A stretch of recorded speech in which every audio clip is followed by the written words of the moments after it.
Well, Texas high school football has started, and we are back here on the VYPE podcast. It is just me, Will Tarwatz, and Ella Hestan here on this week's episode. Ashton Lux is feeling a little bit under the weather, so we send him our best. But Ella, it's back officially. We've had a full week of games. How do you feel?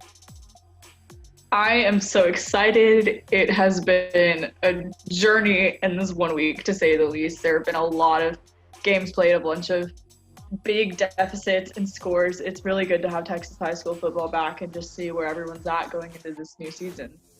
Yeah, absolutely. I mean, we saw Texas high school football games played on national TV.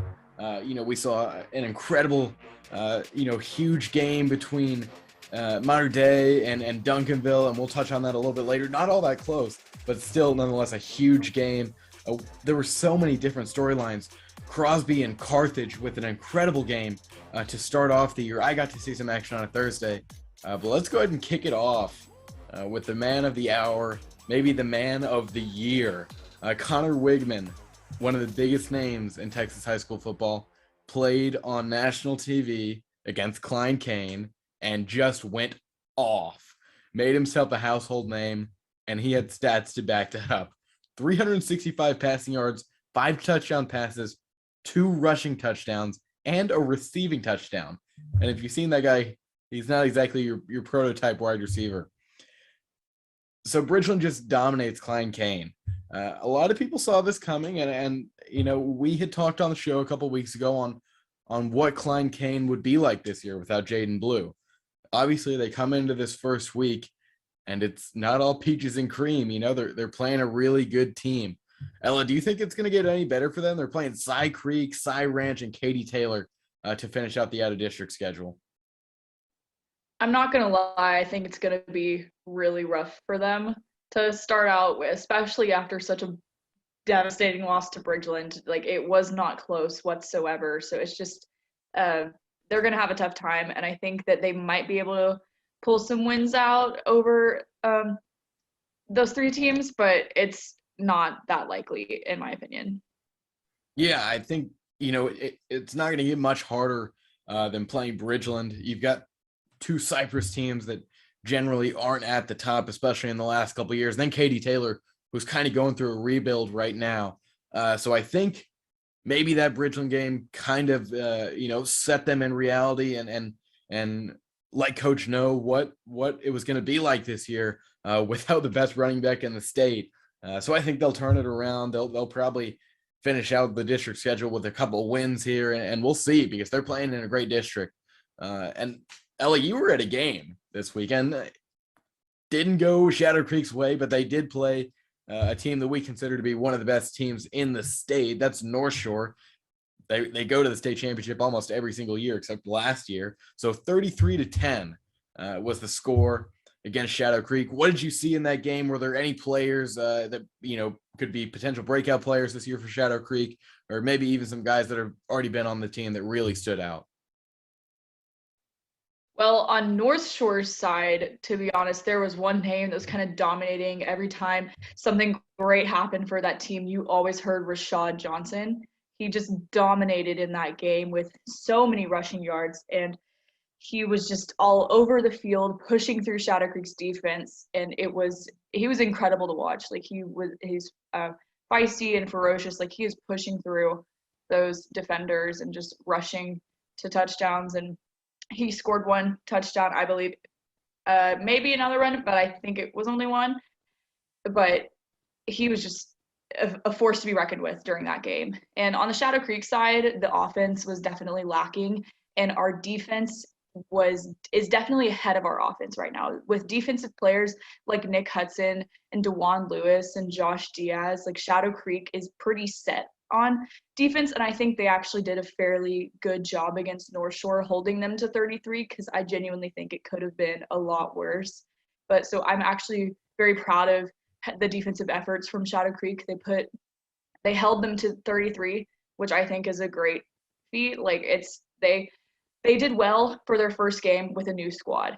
Like, they're all trying to adjust to having, number one, Duke Butler as a quarterback and losing some more defensive and offensive forces this past season. So it's very interesting to see where they're at. But the defense definitely ruled the game for Shadow Creek, but North Shore's offense was just unstoppable, and so was their defense. Like, they held Shadow Creek to 10. There were several instances where Shadow Creek was close, but North Shore just didn't allow them to come within field goal range, and they definitely dominated that game. Yeah, I think generally we look at North Shore as having these dominating offenses. Of course, Demetrius Davis, David Amador, Shadrach Banks on the last couple of years teams, and then all those guys leave, and now your star players are Chris Ross and Denver Harris and Tay Leonard, all guys that are on defense. So I was expecting, I really didn't know what to expect from this. I didn't think that North Shore would have this dominating of an offense, but 33 points. It's good. I think Shadow Creek has one of the best defenses in Houston. Like you said, DeJuan Lewis, Zion Taylor, another name that comes to mind. So I think this North Shore team is even better than we could have imagined, which is pretty hard to say considering they're one of the top teams in the state. We'll see what they do. They've got a lot of personnel changes on offense. We talked about it a couple of weeks ago that maybe they wouldn't even win that district. But after that win, they've already proved to me they're going to be a contender in 6A. So we'll move on from North Shore and Shadow Creek to the Woodlands and Langham Creek. The Woodlands are led by a friend of the VYPEU podcast, Mabry Mattower. Him and Tanner Murray just went back and forth this past Thursday all night.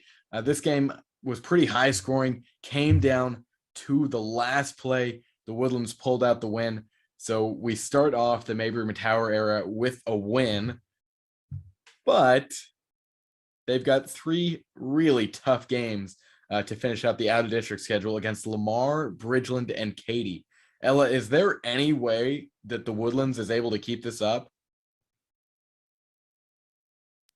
I think they have a chance against Lamar. I think that'll be definitely a really good game to see who comes out on top of that. But the Bridgeland and Katy, with the game that Wigman just played, I highly doubt that even with this momentum that the Woodlands can pull out a victory over Bridgeland, who is just on fire right now, even after just one game. And I have a feeling that they're going to just keep that momentum and keep playing hard. So if you see the Woodlands and Bridgeland play, it'll be interesting. But with the power that Wigman's holding on the offense right now and his dominating force it with touchdowns, and he's absolutely killing it.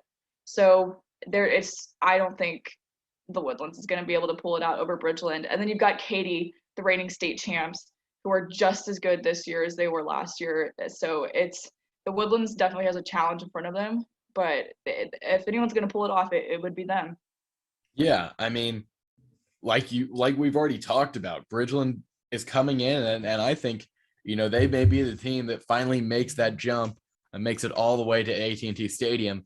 But the Woodlands is really good. They've got star players on both sides of the ball. They've got some great chemistry.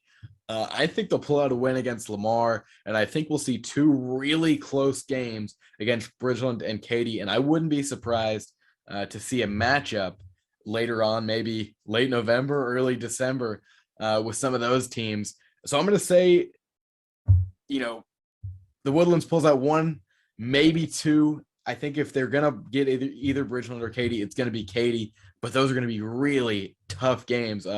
But props to the athletic director for scheduling all 3 of those.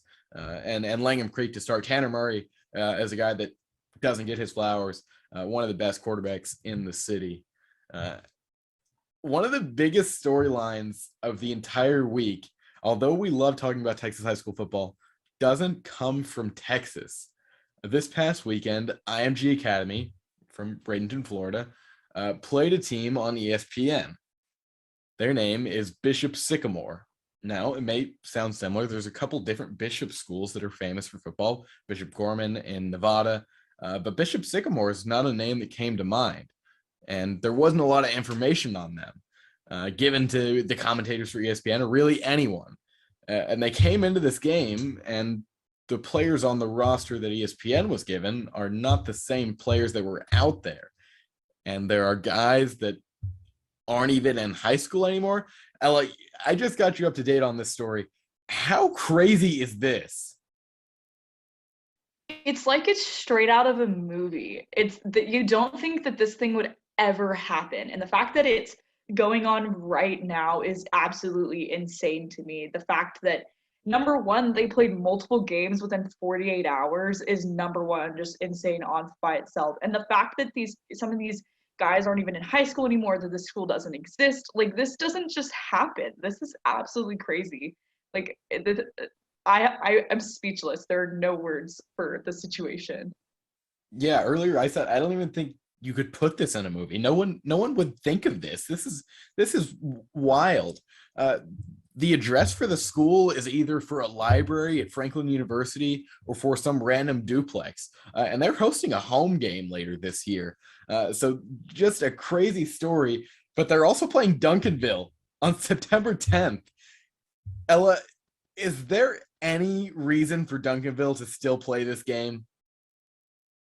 Absolutely not. I don't think so. They could find better opponents within Texas that can put up a great fight against them rather than Bishop Sycamore, which doesn't even exist. Like I don't think there's any reason for Duncanville to play them next week. It just, to me, it doesn't make sense, and it's also just in a way unfair to Duncanville that this team is just coming out of nowhere, breaking rules and stuff like that. Duncanville shouldn't play that game, but I wouldn't be surprised if they did end up continuing with it. Yeah, it makes for some really good reality TV. This team, although they have guys that are not in high school, are really bad. They don't win games. They get blown out every year. They play multiple games on the same weekend. So this is, part of me thinks, for the sake of the game, Duncanville should not play, and they should find a team within Texas that needs an opponent. And we're seeing a lot of rescheduling right now. With COVID back on the rise. But there is another part of me that just wants to see Bishop Sycamore come into Duncanville and just get blown out, and we can show everyone why Texas high school football is king, because unfortunately Duncanville didn't do so well against Mater Dei, but they'll be back. Trust me, they'll be back. All right, I am now joined by 2022 Hairland safety Dylan Dixson. Dylan, how you doing? I'm good. How about you? I'm great. I'm happy to have you on. We got to talk a couple months ago at the VYPE football photo shoot down at HBU, I believe. So super happy to have you on. It's your senior season this year. Tell me a little bit about what this season means to you and why it's so special. Honestly, this season is special to me because it's the last chance I'll ever get to play with all the kids that I played with growing up, and seeing those kids at school every day, and like none of them are committed to Colorado. So like this will be like the last opportunity I get to ball out with my brothers for probably like ever or a really long time. So it's just like, it's shocking that like life has moved on this fast, and like that I only have 4 months left with my brothers to play football with them, and that's it. So I mean, like every day it drives me out on that field to like have determination and like grit, so I could have one extra game when it all matters to play with my family. Yeah, we hear that a lot. There's communities within the greater Houston area where guys kind of grew up together, play on the same little league teams, play at the same middle school, and then make it all the way to Friday nights. How many of those guys that you've known for basically your whole life are still playing with you right now? Well, actually, this past game, the whole starting skill position core on offense, my quarterback, my running back, my receiver, and then the other receiver, we all been playing with each other since we were about 11 or 12. And we all play on the same 7-on-7 team. We all spend it at each other's house. We all go out and party with each other when it's that time. Like we spend every second an opportunity we could get to hang out with each other. Yeah, that's awesome. So you got time for fun, you got time for bonding. What is the mentality right now in the locker room, on the practice field, and the gym? Well, as of right now, today's mentality was to shake back. The loss against Ridgepoint was kind of humbling, and like I felt that I did a bad part as a leader and as a teammate to get my team ready to succeed on that Friday night. But right now, the mentality is to shake back and bounce back, and there's no reason why we shouldn't go 9-1. That's a big goal right there. I mean, you playing for a historically great program. It wouldn't be surprising to see you guys do that. Do you have any games scheduled? I mean, or do you have any games circled on the schedule right now? I know there's some revenge games that you're playing this year. Well, of course, Dawson and Shower Creek are big revenge games. I actually this next upcoming week, Spring Branch Memorial, should be a good game too. They got a nice running back in Carson's on, and so that should be a good test for us. A good to see how good we are as a team and see our mentality and see if we can shake back from loss like Fridays. Yeah, this coming Friday, you're playing Memorial. That's not a revenge game for you guys. It's one for them. You won 28-7 last year, and I believe you had a pick six, right? Yes, sir. So what do you remember about that game, and what are you taking from that game and kind of applying it to practice this week? Well, the main thing I remember from that game is so after we beat the Woodlands my junior year, I was the only safety without an interception after coming out the game. So my friends were harping on me. Oh, how you this and that? Oh, blah, blah, blah. How you gonna get this big offer? You can't even catch a pick. We getting the pick. So I told them, I was like, all right, bet, I got y'all. Watch this. So then I still remember the next game I got the pick six, and it shut them up. It shut them up for a while. So that's probably the most memorable thing about that game.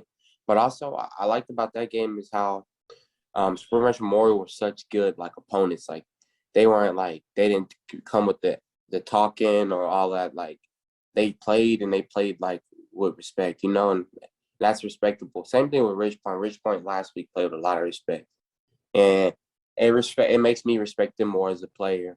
When they're beating the dog crap out of us, they can say anything they want, but they're still respectful as players, Yeah, that's awesome. I think there's a lot of animosity, especially in the beginning of the season. These out of district matchups, guys just kind of clash heads.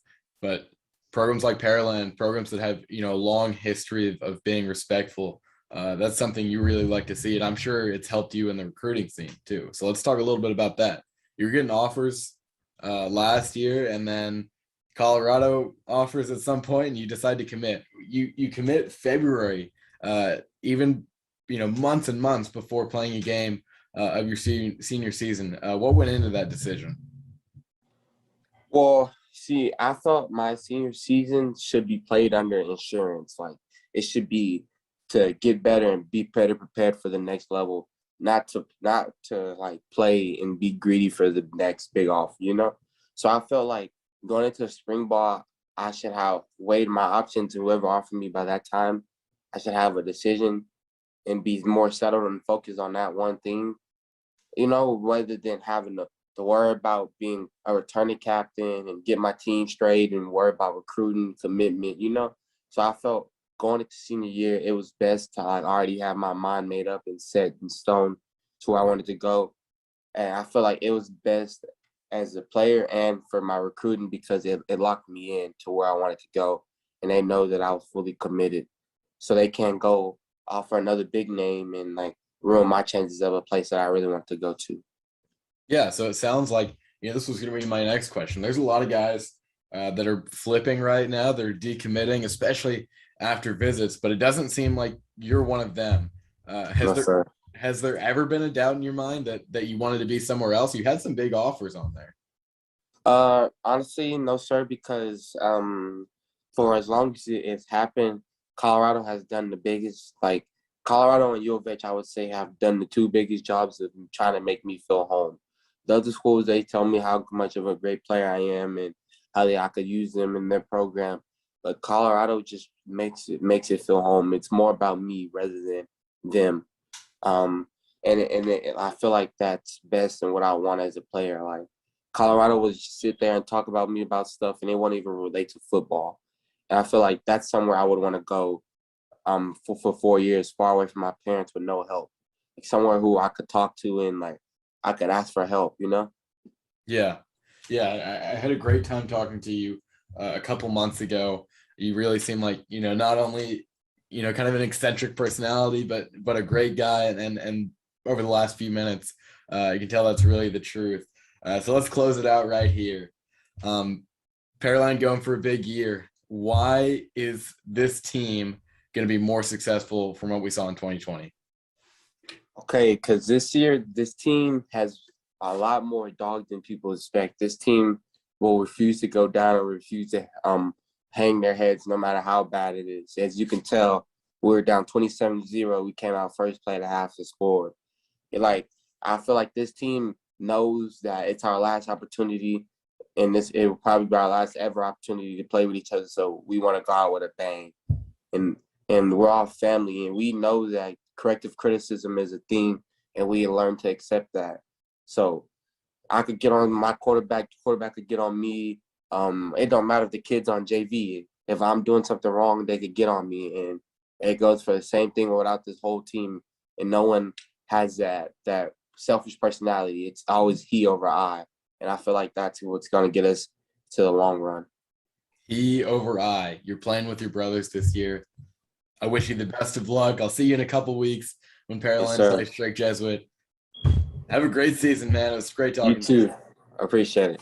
Well, let's go ahead and wrap up, not only with some volleyball news from the city of Houston, and then we'll finish off with some week 2 pick'ems. Ella, start us off with volleyball. So this past weekend was a big tournament weekend. You had the annual in Leander, where we had 3 Houston area teams place very well in the top 15. That's Dawson, Bridgeland, and Clear Springs.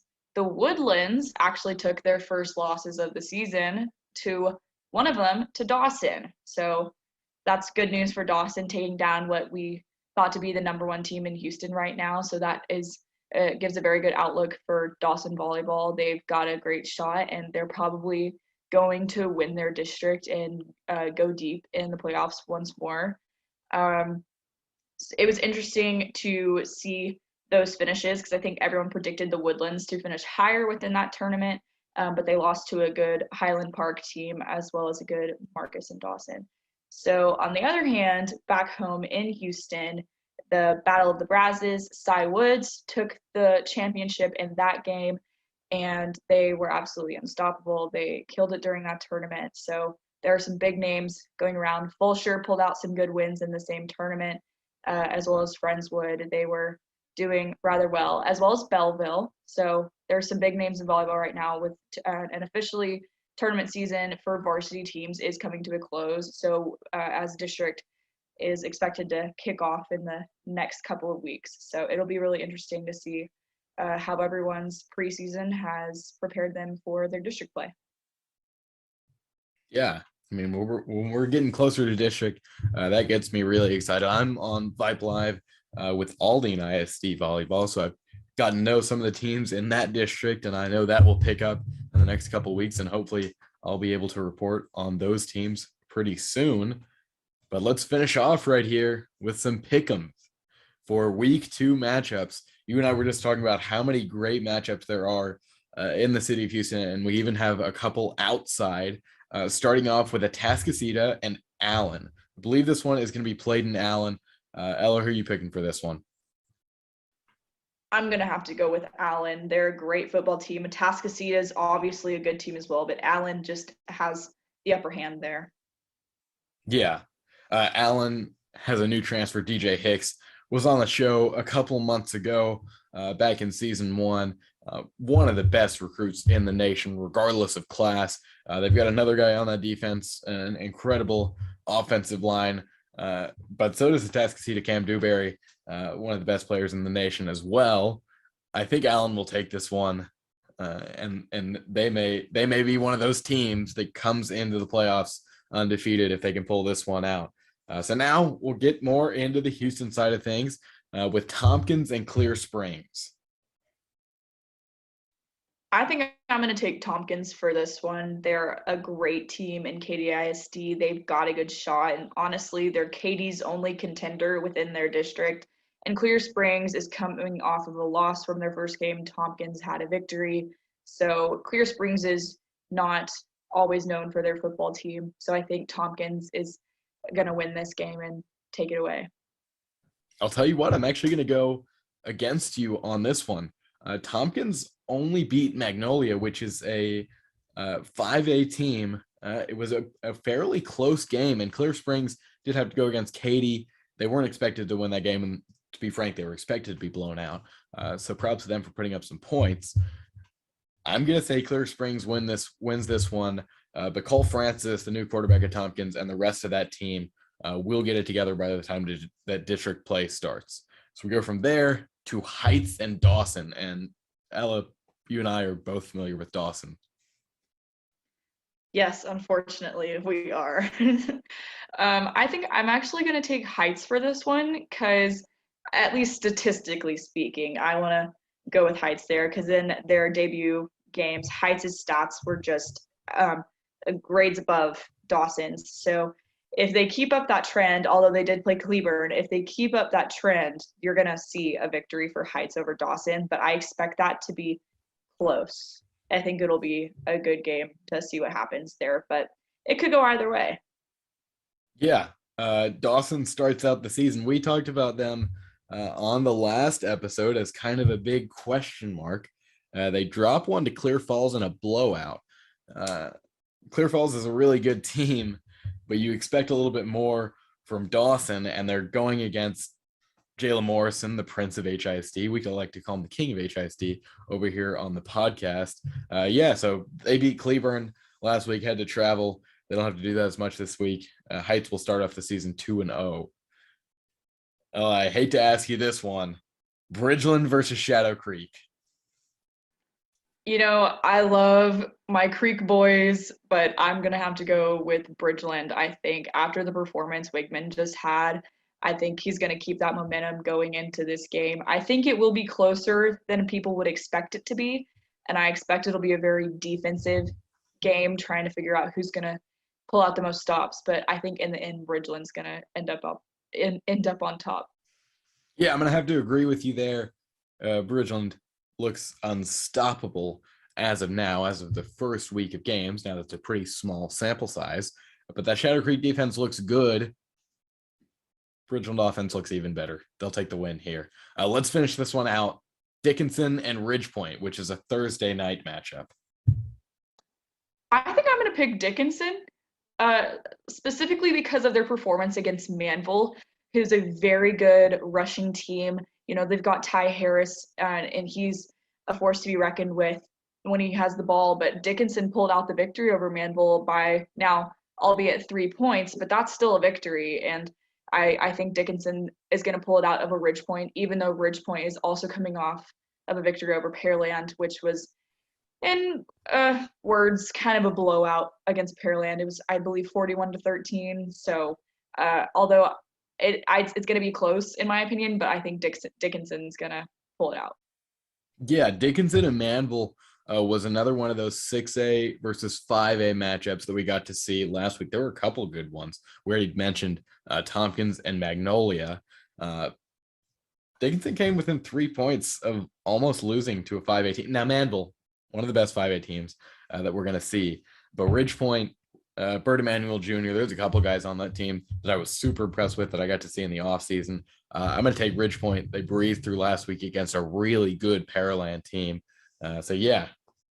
The boys in purple, they'll get it. We were split on some matchups this week. Unfortunately, Ashton wasn't here to kind of mediate.